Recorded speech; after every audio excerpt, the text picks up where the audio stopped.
Hello everyone, আজকে 23 December আমাদের Chandannagar hospital মাঠে আজকে বই মেলার শুভ উদ্বোধন। তাই টিকিট কেটে ঝটপট ভেতরে ঢুকে পড়লাম। এদিক ওদিক ফিরতেই দেখি, আরে এটা কে? তোমাদের এটা পরে ডিটেলসে দেখাবো, আগে চলো বই মেলাটা ঘুরে তোমাদের একটু দেখিয়ে দিই। বইয়ের প্রচুর ভ্যারাইটিস এখানে রয়েছে। বাচ্চাদের তো বিভিন্ন রকমের বই রয়েছে, ড্রয়িংয়ের বই, পোয়েমের বই, বার্ডস, অ্যানিমেলস, কালার্স, এরকম বিভিন্ন রকমের বই এখানে রয়েছে। তারই মাঝখানে আমি একটা ছোট্ট ঝলক তোমাদের দেখিয়ে দিই। সেদিনকে উদ্বোধনী ছিল, তো সেই জন্য তারা বেশ সুন্দরভাবে এরকম ডান্স হচ্ছিল আদিবাসী গানে। বেশ দেখতে ভালোই লাগছিল, শীতের সন্ধে বলে কথা। বেশ এত লোকজন এসেছিল, বেশ ভালো লাগছিল দেখতে।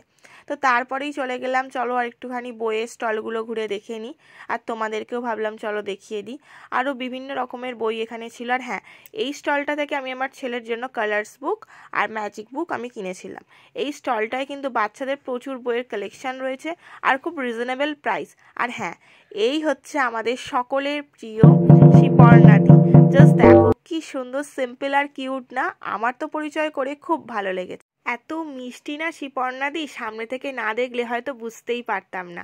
আর দেখো কি সুন্দর আমার সাথে সেলফিও তুলেছে, কিন্তু কোনো রকম অহংকার নেই, যেটা সব থেকে বেশি তোমাকে ভালো লাগার কারণ ছিল। আর এটা হচ্ছে গ্রুপ পিক।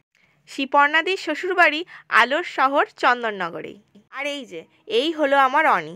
ও কিছুতেই ছবি তুলতে চায় না, কিন্তু কি করব, আমি তোকে দেখাবই, তাই এইভাবেই একটুখানি ভিডিও তোমাদের সাথে শেয়ার করলাম। এবারে ভাবলাম বই তো অনেক দেখা হলো, বই কেনাও হলো, তো চলো এবার একটু পেট পুজো করা যাক। সেই জন্য বইয়ের স্টলের এদিকটা থেকে জাস্ট একবার ওপর ঘুরে নিয়ে আমরা চলে গেলাম খাবারের স্টলের উদ্দেশ্যে। ওখানে কিন্তু নর্মাল মেলায় যেরকম খাবারের স্টল থাকে সেরকম কিন্তু বিভিন্ন রকমেরই খাবার স্টলও ছিল। ওখানে প্রচণ্ড সাউন্ড ছিল, ওই জন্য আমি ভয়েসেই বলছি।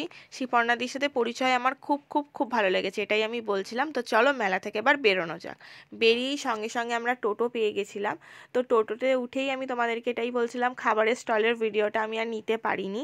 পেট পুজো করে কিন্তু মন একবারে খুশ। তো চলো বাড়ি গিয়ে একবারে দেখা হচ্ছে। তো বাড়ি চলে এসেছি বইমেলা থেকে, আর এসেই ড্রেসটা চেঞ্জ করে নিয়েছি। করেই ভাবলাম না, ভিডিওটা তো এন্ড করতে হবে, কী কী কিনেছি সেটাও তো তোমাদের সাথে শেয়ার করতে হবে। তো চলো কী কী কিনেছি সেটা তোমাদেরকে দেখিয়ে দিই। তো দেখো, ফার্স্টেই কিনেছি একটা কালারিং বুক, যেটা আমার ছেলে খুব পছন্দ করেছে।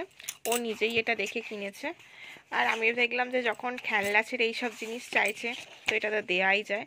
তো এরকমভাবে এখানে কালার করা যাবে, তো একটা কালার বুক কিনেছি।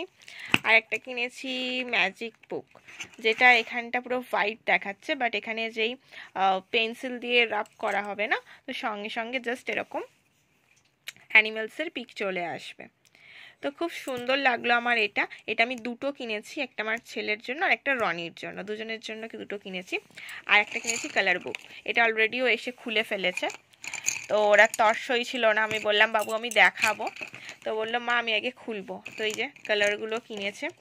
আর তার সাথে একটা দিয়েছে এরকম বক্স, কাঠের এরকম একটা বক্স, যেটার মধ্যে স্কেল আছে প্লাস বক্স। খুব সুন্দর কাঠের এটা। তো এইগুলোই কিনেছি। তো আমার তো আজকে বইমেলায় গিয়ে খুব ভালো লেগেছে। যারা যারা ভাবছো যাবে যাবে করছো বাট যাচ্ছ না, আমি বলবো তাড়াতাড়ি ঘুরে যাও। বাচ্চাদের বইয়ের অনেক কালেকশন এসেছে, ড্রয়িংয়ের বইয়ের প্রচুর কালেকশন। আমার তো খুব ভালো লেগেছে, আর দামও কিন্তু খুব রিজনেবল, মানে খুবই সুন্দর। এক কথায় আমার এটা অনেস্ট রিভিউ বলতে পারো। তো চলো, ভিডিওটা যদি তোমাদের ভালো লেগে থাকে তাহলে অবশ্যই চ্যানেলটাকে সাবস্ক্রাইব করো, লাইক করো আর কমেন্টস করে জানিও। দেখা হচ্ছে নেক্সট ভিডিওতে। টাটা।